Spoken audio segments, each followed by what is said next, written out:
नमस्कार दोस्तों, मैं Sandeep Bhardwaj, astrologer and spiritual mentor.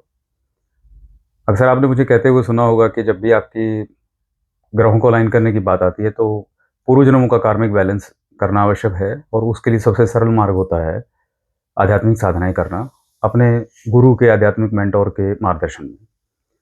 लेकिन एक सबसे बड़ी समस्या यही रहती है कि राइट या तो मेंटोर नहीं मिलता या हमारी खुद की इनकेपेबिलिटी समझ लीजिए कि हम राइट पर्सन से कनेक्ट नहीं हो पाते और मार्केट में 10 में से 9 जो है वो एक प्रोफेशनलिज्म इतना हावी हो गया कि पता ही नहीं कि कौन सही है और कौन नहीं। क्योंकि किताबी नॉलेज लेकर के लोग सिर्फ इसलिए घूम रहे हैं कि बस फटाफट उस चीज़ को कमर्शलाइज़ किया जा सके।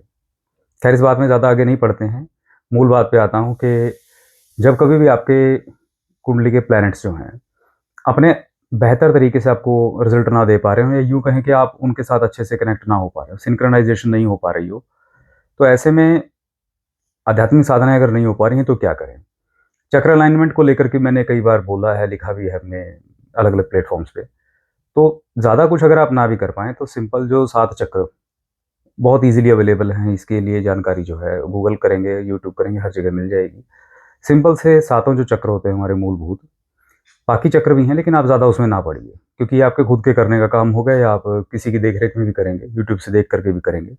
तो खाली आप इतना भी अगर रेगुलर बेसिस पे करना स्टार्ट करें कि सातों चक्रों को सिर्फ वाइब्रेट करना शुरू कर दो। हर एक चक्र से रिलेटेड एक बीज मंत्र होता है, वो जनरल है सबके लिए। वैसे जब आपकी कुंडली के हिसाब से आप चलेंगे तो हर एक चक्र आपका अलग प्लैनेट के साथ एसोसिएट हो जाता है, क्योंकि हर एक इंसान की बॉडी अलग है, उसके स्टार अलग हैं।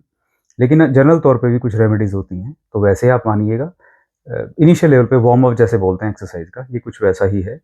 आप ज़्यादा भी कुछ ना कर सकें, तो अपनी जन्म तिथि या जन्म नक्षत्र के आसपास हर महीने सबको पता होता है उसका चंद्रमा किस नक्षत्र में है, उस दिन कर लें या जन्म तिथि जिस दिन बैठती है, उसके आसपास कर लें। या जन्म राशि ही समझ लीजिए, आपकी राशि में जिस टाइम चंद्रमा आएगा वो तकरीबन सवा 2 ढाई दिन रहेगा। उन 2-3 दिनों के दौरान जो है, अगर आप सिंपल बेसिक जो चक्र वाइब्रेशन वाली एक्सरसाइज़ है, प्रैक्टिस है, जिसको लोग मेडिटेशन भी कह देते हैं, अगर वो भी करते हैं तो उससे आपको काफ़ी लाभ मिलना शुरू हो जाएगा। एट लीस्ट वाइब्रेशन तो स्टार्ट होगी। आपकी सुविधा के लिए मैं यहाँ शेयर कर देता हूँ कि हर एक चक्र के लिए एक एसोसिएटेड एक कॉमन जो है एक बीज मंत्र होता है, उसको आप यूज़ कर सकते हैं। अधिक जानकारी के लिए आप यूट्यूब कर सकते हैं, वहाँ पे बहुत सारे लोग आपको सिखाते हुए मिल जाएँगे। सिंपल करना इतना ही है कि आप ज़्यादा नहीं तो 1-1 मिनट कम से कम हर एक चक्र पे ध्यान करते हुए उस बीज मंत्र का जाप कीजिए। बीज जो दे रखा है उसको वाइब्रेट कीजिए। टाइम बाउंड रहेगा शुरू में थोड़ा-सा आपका फ़ोकस ताकि वहाँ पे लगा रहे, आपको उससे फ़ायदा भी होगा और जैसे-जैसे आप ये चीज़ करते चले जाएँगे, स्पेसिफिक डेज़ जैसे मैंने बोले उस आधार पर, तो आपको कुछ ही दिनों में ये फ़र्क नज़र आना शुरू हो जाएगा कि हाँ यार, समथिंग इज़ हैपनिंग। और सबसे इम्पोर्टेंट जो चीज़ है, क्योंकि आप खुद कर रहे हैं, तो मैं आपको जगह सजेस्ट करूँगा करने की जहाँ आप सबसे ज़्यादा समय बिताते हैं। अगर आप घर में रहते हैं तो घर में जिस जगह जिस कॉर्नर में आप बैठते हैं ज़्यादा, वहाँ पर आप इस प्रैक्टिस को करिए। ज़्यादा नहीं, 7-8 मिनट की तो बात है। अगर आप अपने कमरे में ही रहते हैं तो बेडरूम सबसे बेस्ट जगह होती है, क्योंकि देखिए जहाँ गंदगी फैली होती है ना, सफाई वहीं से शुरू करनी पड़ती है आपको। आपकी ऊर्जा उस जगह बंध जाती है जिस जगह आप सबसे ज़्यादा समय बिताते हैं।